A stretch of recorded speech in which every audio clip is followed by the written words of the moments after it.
24/7 చేసుకోలేదు. ఇదే మళ్ళా కరోనా తర్వాత ఇదే ఫస్ట్ టైము. అంతకుముందు 10 సంవత్సరాలు చేసాం మేము ఒలింపిక్ డే రన్ జగ్గంపేటలోని.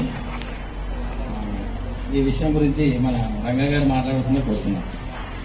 రన్ సందర్భంగా ఈరోజు ఇక్కడ ఈ కార్యక్రమం ఏర్పాటు చేసిన టీవీ రామన్ గారికి ముందుగా శుభాకాంక్షలు ధన్యవాదాలు తెలియజేసుకుంటూ ఈ కార్యక్రమానికి ముఖ్య అతిథిగా ఇచ్చేసినటువంటి మన జగ్గంపేట సర్కిల్ ఇన్స్పెక్టర్ శ్రీ వైఆర్కే శ్రీనివాస్ గారు మాకు అత్యంత ఆప్తులు ప్రియమిత్రులు, వారికి మన అందరి తరఫున సాదర స్వాగతం పలుకుతూ ఈ రోజున అంటే జూన్ 21 నుంచి 23 లోపు ఈ ఒలింపిక్ డే రన్ అని చెప్పి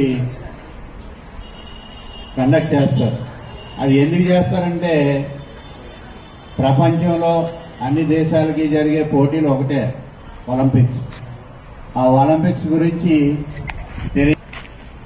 ఆ యూనిటీని పెంపొందించడానికి, ప్రపంచ దేశాల మధ్య స్నేహ సంబంధాలని పెంపొందించడానికి ఒక మంచి వ్యక్తిగత క్రమశిక్షణ